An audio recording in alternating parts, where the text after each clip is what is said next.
Hi guys, welcome back to explore literature. इस video के अंदर हम डिस्कस करने वाले हैं जीई अंडरस्टैंडिंग इंटरनेशनल रिलेशंस की unit number 2 state, nations and market. Unit 1 को ऑलरेडी अपलोड किया जा चुका है, जिसके 3 पार्ट्स हैं। उसको आप प्लेलिस्ट में देख सकते हैं या फिर डिस्क्रिप्शन में भी आपको उसका लिंक मिल जाएगा। And if you haven't subscribe the channel तो प्लीज़ पहले वो भी कर लीजिए। We are very near to 20K, तो 20,000 सब्सक्राइबर जल्दी से करवा दो। यहाँ हम सबसे पहले बात करेंगे with the difference between state and nation, कि स्टेट क्या होता है, नेशन क्या होता है। मैंने आपको पहले ही बताया कि इंटरनेशनल रिलेशन में स्टेट को एज अ टर्म यूज़ किया जाता है फॉर नेशन ओनली या फिर एक कंट्री के लिए। लेकिन इनमें डिफरेंस क्या है? जो स्टेट है वो एक इंडिपेंडेंट पॉलिटिकल आइडेंटिटी है जिसके जोग्राफिकल बॉर्डर्स वेरी क्लियर हैं। मतलब कि हम इंडिया के एग्जाम्पल से स्टार्ट करते हैं इस चीज़ को समझना। फॉर एग्जाम्पल, इंडिया का एक फिक्स्ड बॉर्डर है। आपको पता है कि कहाँ से आगे चाइना शुरू हो जाता है, कहाँ से पाकिस्तान शुरू हो जाता है, कहाँ से श्रीलंका है, कहाँ से बांग्लादेश है। We very well know that कि कहाँ तक हमारा एरिया है। तो वो हो गया आपका geographical boundaries. Then is independent political identity, कि हमारा एक इंडिपेंडेंट नेशन है, हमारी सोवेनिटी है, कोई और हम पे रूल नहीं कर रहा। तो फिर हम क्या हो गए? इंडियन स्टेट हो गए। अब नेशन क्या होता है? नेशन का मतलब है कि लार्ज पॉपुलेशन है, उस पॉपुलेशन का सेम कल्चर है, लैंग्वेज है, ट्रेडिशन है, हिस्ट्री है। अब आप सोच रहे होंगे कि देखो इंडिया में तो बहुत सारे कल्चर हैं, बहुत सारी लैंग्वेजेस हैं, तो क्या इंडिया एक नेशन है? Yes, India is a nation because बहुत सारी लैंग्वेज और कल्चर्स होने के बाद भी हमारे पास एक वो शेयर्ड हिस्ट्री है। हम सब ने इंडियन नेशनल मूवमेंट को देखा है। We all fought for the freedom struggle. तो इसलिए हम ये नहीं कह सकते कि हाँ भाई नॉर्थ वाले ज़्यादा इंडियंस हैं, नेशन हमारा ज़्यादा, नेशनलिज्म ज़्यादा हमारी है, साउथ वालों की कम है, नॉर्थ ईस्ट वालों की ज़्यादा। तो दस नथिंग लाइक दैट। सबका इक्वल पार्टिसिपेशन था and everyone participated in that Indian national movement. अब जब आपको स्टेट की डेफिनेशन क्लियर हो गई है तो इंटरनेशनल लॉ में 4 एलिमेंट्स होते हैं स्टेट के। सबसे पहला है पॉपुलेशन, कि भैया जो एक स्टेट होगा उसकी एक फिक्स पॉपुलेशन होगी और उनको हम बोलेंगे सिटीजन्स। देखो भारत में जो सारे लोग रह रहे हैं वो सारे सिटीजन नहीं है, वो है पीपल ऑफ इंडिया, कि जो लोग भारत में रह रहे हैं लेकिन जिनको सिटीजनशिप मिली हुई है, जिनके एक कार्ड बना हुआ है प्रॉपर कि भाई उनका नाम है लिस्ट में कि ये लोग भारत के नागरिक हैं, those are citizens of India. और फ़र्क क्या होता है इन लोगों में? जो सिटीजन ऑफ इंडिया है उनको कुछ एक्स्ट्रा राइट्स मिलेंगे, वो अपने जो फंडामेंटल राइट्स हैं अगर वो उनको नहीं मिलते हैं तो वो क्वेश्चन कर सकते हैं, सुप्रीम कोर्ट में जा सकते हैं। लेकिन जो बाहर के लोग हैं, जो इमिग्रेंट्स हैं या फिर जिनको सिटीजनशिप नहीं मिली है, वो ऐसी चीज़ों को क्लेम नहीं कर सकते। बहुत सारे फंडामेंटल राइट्स हैं जो सबको मिले हुए हैं, कोई फॉरेनर हो या फिर इमिग्रेंट हो किसी भी तरीके से। लेकिन जो और सारे फंडामेंटल राइट्स हैं अगर आपको वो चाहिए तो you have to be the citizen first. फिर आता है टेरिटरी, कि आपका जो स्पेस है वो डिफाइन होना चाहिए, आपका लैंड, वाटर और air space. Next is government. Government क्या होती है? वर्किंग एजेंसी ऑफ स्टेट, जो डायरेक्ट कंट्रोल करती है पूरे जो पूरा स्टेट है उसके ऊपर। Last is sovereignty. सोवेनिटी का मतलब होता है सुप्रीम अल्टीमेट लीगल अथॉरिटी, कि वो हमारे स्टेट के पास, ये ऐसा नहीं कि कोई और आके दादागिरी चला रहा है। वी ऑल नो दैट कि हमारा जो सेंट्रल गवर्नमेंट है वो डिसीजन लेगा, वो भी सारे लोगों की रजामंदी से। स्टेट्स उसके ऊपर राजी करेंगे, then only all things can go smoothly. तो वही बात यहाँ पे की जाती है कि कोई और बाहर के आदमी नहीं कर रहे हैं, हमारे नेता हैं जिनको हमने चुन के भेजा है, they are doing all this things for us. तो पॉलिटिकल साइंस में स्टेट को देखा जाता है as a central distributor of power and authority, कि जो स्टेट है ना वो डोमेस्टिक और इंटरनेशनल गवर्नेंस है जो वो दोनों को करेगा और ये इन्फ्लुएंस भी करेगा हमारे बिहेवियर को, how things will work with other nations as well as within our nation. तो अथॉरिटी है जो उसको भी लेजिटिमाइट करता है स्टेट। अब काफ़ी सारे स्कॉलर्स के नाम हैं, इनको आप यूज़ कर सकते हैं अपने आंसर्स में। जैसे सबसे पहले है Harold, then is Robert A Dahl, then is Robert ने, then is Max Weber. Max Weber का नाम बहुत इंपॉर्टेंट है, इनको आप लर्न कर पाए तो बहुत अच्छा होगा आपके लिए, because if you quote someone like him तो that will impact your marks also, क्योंकि जब आप कोट कर देते हैं कुछ तो वो थोड़ा रेलिवेंस आपके जो आंसर है उसका बढ़ा देता है। So the first quote is a political scientist emphasize that power is central to politics. Defining politics is the study of who gets what, when and how. तो हेरोल्ड डी लेसविल बोलते हैं कि पॉलिटिक्स है ना वो स्टडी है उन चीज़ों का कि किसको क्या मिला, कब मिला, कैसे मिला. It's all about power and authority. Then is Robert, he describe power as the ability to get others to do what one wants them to do. कि क्या आपके अंदर इतनी क्षमता है कि आप दूसरों से वो काम करवा लें जो आप करवाना चाहते हैं, उसको बोलते हैं पावर. जैसे यूएसए करवाता है, ठीक है. आप कुछ करना भी नहीं चाहेंगे फिर भी वो आपको किसी भी पता नहीं कौन से वॉर में लाके खड़ा कर देगा. आपका कोई मसला नहीं था but you are there in that war. Then is Robert ने he expanded on this idea, defining power as the ability to achieve one's goal even in the face of opposition. कि अपोजिशन के बावजूद कैसे आप अपने जो goals है, अपनी जो पावर है उसको असर्ट करते हैं, कैसे अपने गोल्स को अचीव करते हैं. मैक्स वेबर डिफाइन करते हैं अथॉरिटी को as the probability that a command will be obeyed by a given group of people, highlighting the legitimacy and recognized right of authority figures to exercise power.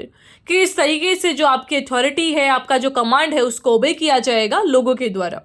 Then जो state होता है उसकी power distributed होती है legislature, executive and judiciary के बीच, और ये अपनी पावर को एलोकेट करता है लॉज, पॉलिसीज और डिसेंट्रलाइजेशन के थ्रू. डिसेंट्रलाइजेशन का मतलब होता है सेंटर से पावर उठा के नीचे लेवल तक पावर को देना, जैसे कि हम पंचायती राज को स्टडी करते हैं तब. अगर आपको ये टर्म समझ नहीं आ रही, लेजिस्लेचर क्या होता है, एग्जीक्यूटिव क्या होता है, जुडिशरी क्या होता है, तो एक और दूसरा जी है इंडियन कॉन्स्टिट्यूशन, ऐसा करके है कुछ, constitution of India, something like that. आप उसको सर्च करिएगा प्लेलिस्ट में. देन वॉच दोज वीडियोज़ ताकि आपका ये वाला जो यूनिट है वो अच्छे से प्रिपेयर हो सके, because it's not very much possible कि मैं आपको एक एक टर्म का मीनिंग यहाँ पे बैठ के बताऊँ, तो वो ह्यूमनली पॉसिबल नहीं है. You have to search that thing on your own. Otherwise अगर आप नहीं भी करेंगे इनको याद कर लो फिर, वरना आई डू थिंक कि आपको पता होगा इन टर्म्स का मतलब. The state diffuses authority by delegation decision making powers to various entities like elected representatives and law enforcement agencies. कि जो इलेक्टेड आपके नेता लोग होते हैं वो अपनी पावर को असर्ट करते हैं, वो डिसीजन मेकिंग करते हैं, इसी तरीके से पूरा लेजिटिमेसी है जो वो बना रहता है. डोमेस्टिक गवर्नेंस में अगर हम बात करें तो जो हमारे ये पब्लिक एडमिनिस्ट्रेटिव लोग रहते हैं एडमिनिस्ट्रेशन में, then is decentralization, law enforcement, वो सारे लोग ये चीज़ इंश्योर करते हैं कि पब्लिक सर्विसेज हैं, जो लॉज हैं वो अच्छे से बने रहें. इंटरनेशनल रिलेशंस में जो स्टेट है वो एंगेज होता है डिप्लोमेसी में, पार्टिसिपेट करता है इंटरनेशनल ऑर्गेनाइजेशन में और शेप करता है ग्लोबल गवर्नेंस के जो फ्रेमवर्क है उसको. जो स्टेट है वो यूज़ करता है लीगल फ्रेमवर्क्स को, इंस्टीट्यूशनल स्ट्रक्चर्स को, पब्लिक पॉलिसीज़, सिविल सोसाइटी को, ताकि वो डिफ्यूज़ कर सके पावर एंड अथॉरिटी को, और ये जो सारा मैकेनिज्म है वो अच्छे से चल सके, पावर का डिस्ट्रीब्यूशन हो सके, मेंटेन हो सके ऑर्डर, और डेवलपमेंट को प्रमोट किया जा सके. ऑन द अदर हैंड मैंने आपको नेशन के बारे में बताया है कि नेशन क्या होता है, जहाँ पे एक सेंस ऑफ बिलोंगिंग होता है कि भाई लोग हैं जो उनका कुछ या तो लैंग्वेज सेम है, कल्चर सेम है, या फिर कुछ हिस्ट्री सेम है. तो ये बेसिकली एक इमोशनल या साइकोलॉजिकल बॉन्ड है, अनलाइक स्टेट जो कि एक पॉलिटिकल एंटिटी है. नेशनलिज्म है जो वो आपको सेल्फ डिटर्मिनेशन के लिए लीड कर सकती है, where a group seek to form its own state, जहाँ पे लोग, कई बार आपने देखा होगा ना, डिमांड आती है बहुत सारी कि भाई हमें तो अपना स्टेट एक अलग से देश बनाना है. तो I just don't want to name anyone, but there are certain states जो कि बहुत बार क्लेम करते हैं कि भाई हमें तो नहीं रहना है भारत में, अब हमें अलग से देश बनाना है, दिस पर्टिकुलर रिलीजन का अलग से स्टेट होगा, इस स्टेट को हम अलग से देश ही बना देंगे. तो इस तरीके की काफ़ी सारी बातें आपने सुनी होगी.